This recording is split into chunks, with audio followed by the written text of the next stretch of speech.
Hello learners, let us see the adverb. It is fourth kind of part of speech. ये part of speech का fourth part है. First noun, second pronoun, third adverb, verb और fourth adverb. Do you know about the adverb? An adverb is word which modify the meaning of verb, adjective or another adverb. जैसा कि आपको definition में बताया जा रहा है कि एडवर्ब वह शब्द होते हैं जो मीनिंग ऑफ वर्ब के मीनिंग में, एडजेक्टिव के मीनिंग में और अनदर एडवर्ब में कुछ मॉडिफिकेशन करते हैं, कुछ मॉडिफाई करते हैं, कुछ उसमें एडिशन करके वर्ड्स को नया रूप दे देते हैं. ये हमें एडजेक्टिव, वर्ब और दूसरे शब्दों में भी एडिशन कर देते हैं, उसको हम एडवर्ब कहते हैं. जैसा नाम है एडवर्ब, एड मीन्स होता है प्लस और वर्ब मीन्स होता है वर्ब, यानी वर्ब में हम कुछ ऐड कर दें, एडिशन कर दें और उसको हम नया वर्ब, नया रूप बना दें. अब आपको समझ में आ जाएगा. Raju spoke loudly. Raju spoke loudly. Raju is here subject, spoke verb की सेकंड फॉर्म, लाउडली तेजी से. तो यहां पर आपका ये राजू सब्जेक्ट है, स्पोक वर्ब की सेकंड फॉर्म है और लाउडली एडिशन कर दिया गया है. तो राजू बोलता है कैसा, राजू बोला कैसा, लाउडली तेजी से. तो ये आपका एडवर्ब है, ये आपका एडवर्ब है. ठीक है. तो यहां पर इसको एडवर्ब करके हमारा जो सेंटेंस बना, Raju spoke, it is only verb, but Raju spoke loudly, it is adverb. तेजी से बोला, राजू तेजी से या जोर से बोला, ये आपका एडवर्ब बन गया. Second here, Shikha is very beautiful. Beautiful is adjective. Beautiful adjective है और इसको आप जब एडजेक्टिव में, यहाँ शिखा सुंदर है तो शिखा सुंदर है, लेकिन यहाँ पर शिखा इज वेरी ब्यूटीफुल. अगर हम इसको ये कर देते हैं तो वेरी हमने ऐड कर दिया एडजेक्टिव में, तो वो बहुत सुंदर है. शिखा बहुत सुंदर है. अब आपका एडजेक्टिव है ब्यूटीफुल और इसको एडजेक्टिव में हमने वेरी ऐड कर दिया तो बहुत सुंदर हो गया. तो शिखा बहुत सुंदर है. थर्ड है आपका शी राइट्स नीटली. तो शी आपका सब्जेक्ट है यहाँ पर और राइट वर्ब की फर्स्ट फॉर्म है, इसलिए इसमें एस का यूज है और नीटली आपका ये एडवर्ब हो गया यहाँ पर. तो शिखा लिखती है, कैसा लिखती है, नीटली. ठीक है.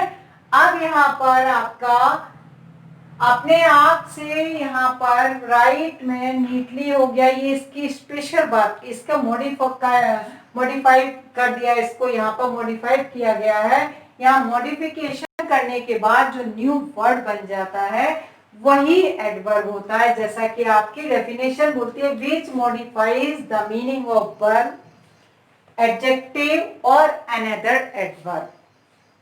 यानी कोई भी सेंटेंस में जब वर्ब को, एडजेक्टिव को या अनदर एडवर्ब को मॉडिफाई किया जाता है वो एडवर्ब कहलाते हैं. ठीक है. You have understood. नेक्स्ट है आपका काइंड्स ऑफ एडवर्ब. अब इसके प्रकार भी बताते हैं, जैसा मैं और सारे आपके पिछले वीडियोस में सबके काइंड्स बताती आ रही हूँ, इसको भी आप क्लियर कर लीजिए. फर्स्ट काइंड आता है आपका एडवर्ब्स ऑफ टाइम. अब एडवर्ब्स ऑफ टाइम यानी ये समय के लिए यूज किया जाता है, जैसा नाम है इसका, दे show when an action is done. इसमें हमें उस समय का पता चलता है जब कोई भी एक्शन इज डन, कोई भी काम किया गया होगा तो हमें उसमें पता चल जाता है कि वो सुबह किया, शाम किया, देर से किया, जल्दी किया. तो जब अगर हम कोई भी सेंटेंस बनाते हैं इसको हमें कैसे मालूम पड़ेगा कि ये एडवर्ब ऑफ टाइम है. व्हेन वी आस्क, व्हेन जब हम पूछेंगे कब. ठीक है. तो जब हम पूछते हैं कि ये काम कब किया गया हो तो आंसर हमें अपने आप मिल जाएगा. अब देखिए, सीमा अराइव लेट लास्ट नाइट. तो सीमा कब आई है, अराइव कब हुई है, लेट लास्ट नाइट. सीमा अराइव्ड, ये आपका वर्ब है, लेकिन वर्ब में एडिशन हो गया लेट का। तो सीमा अराइव्ड लेट लास्ट नाइट, पिछली रात को वो लेट पहुंची। तो अराइव्ड आपका ये वर्ब है, इसमें लेट आपका एडवर्ब जोड़ दिया गया। Same thing here, she will finish it today, she will finish it today, वह इसको आज कंप्लीट या फिनिश कर लेगी। तो यहां पर आपका टुडे जो क्या है, ये आपका एडवर्ब हो गया। तो इसमें आपका टाइम बताया जाता है, देर से, जल्दी, आज, कल, उसका। अब इसमें कौन से वर्ड्स यूज किए जाते हैं? जब हम क्वेश्चन अपने आप से पूछेंगे, व्हेन करके आप क्वेश्चन पूछिए तो आपको आंसर अपने आप मिल जाएगा। इसमें कौन कौन से वर्ड्स का यूज होता है, ये आप एक बार को देख लीजिए। जैसे late, today, daily, yesterday, tomorrow, already, before, ago, then, early, afternoon and presently. इस ऐसे वर्ड्स आते हैं जिससे हमें पता चलता है कि ये सेंटेंस या ये एडवर्ब ऑफ टाइम है। ठीक है। दूसरा इसका काइंड है एडवर्ब ऑफ प्लेस, जैसा कि नाम है adverb of place. Adverb of place स्थान, ये टाइम है और ये प्लेस है। तो यहाँ पर they show where an action is done, यहाँ पर ये पता चलता है कि कोई भी काम किस जगह पर हुआ है। यहाँ पर place an action is done, where an action is done, कि कोई भी काम कहां पर किया गया है। आप देखिए, the bus stops there, bus stops there, bus वहां रुकी, तो यहाँ पर देयर है। My brother is sitting outside, मेरा भाई बाहर बैठ रहा है या बैठा हुआ है। तो यहाँ पर देयर और आउटसाइड, कहां पर बैठा हुआ है? बाहर बैठा हुआ है। बस कहाँ रुकी? वहां रुकी। तो जब भी आप इसके क्वेश्चन को जानने के लिए आप क्वेश्चन करोगे वेयर, तो आपको आंसर ऑटोमेटिकली आ जाएगा। Adverb of place, when we ask the question where, the bus stop where, there. My brother is sitting where? Outside. आपको आंसर एज इट इज मिल जाता है। अब इसमें जो यूज किए जाते हैं वो आपका there, here, outside, everywhere, up, within, without, below, in, out, inside, near, far, above, ऐसे वर्ड्स हैं जिनको कि हम एडवर्ब ऑफ प्लेस में यूज करते हैं।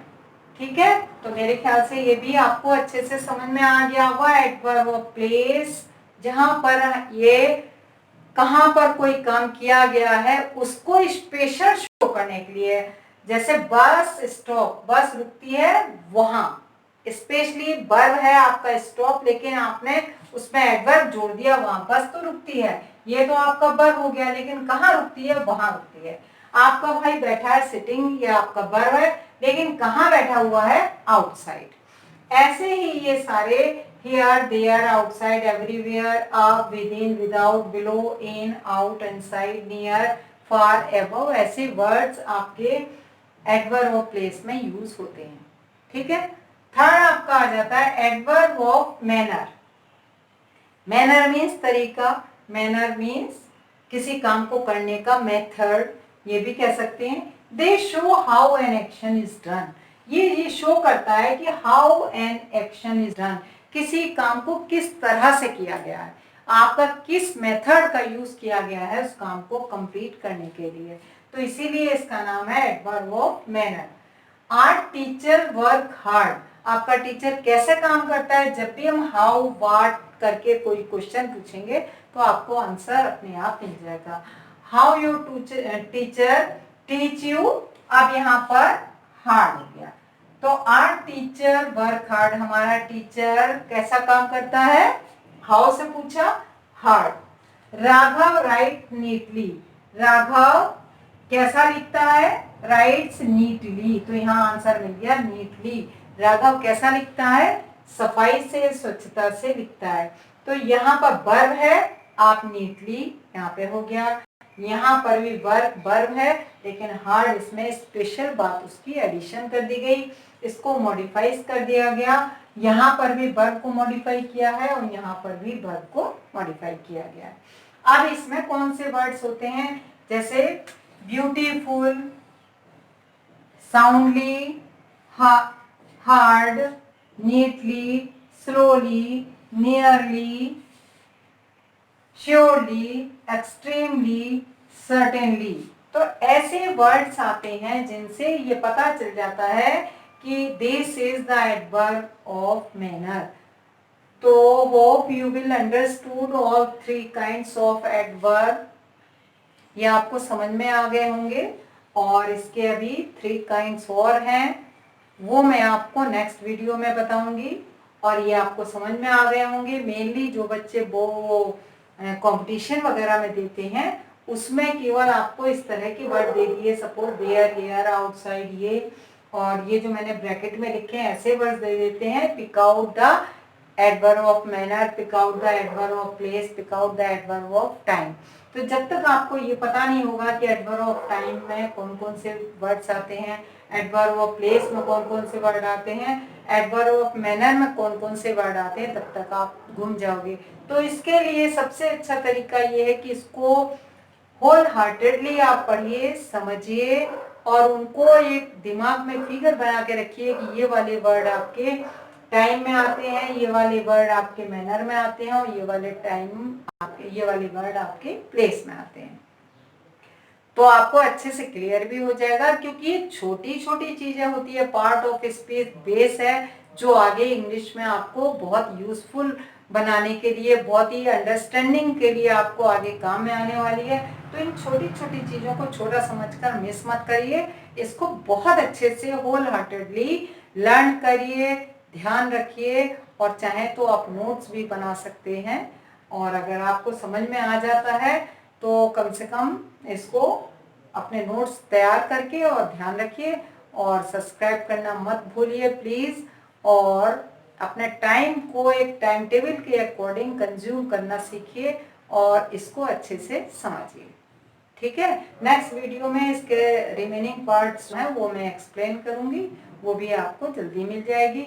इससे पहले की वीडियो अगर आपने मिस कर दिए हैं तो लिंक मैंने डिस्क्रिप्शन बॉक्स में छोड़ा हुआ है, वहां से आप निकाल करके वो आप देख सकते हैं। और इससे पहले जो वीडियो हुए हैं अगर वो मिस हो गए हैं किसी के, तो वो आप उसमें से देख करके स्टेप बाय स्टेप आगे मेरे साथ चल सकते हैं। ठीक है, थैंक यू।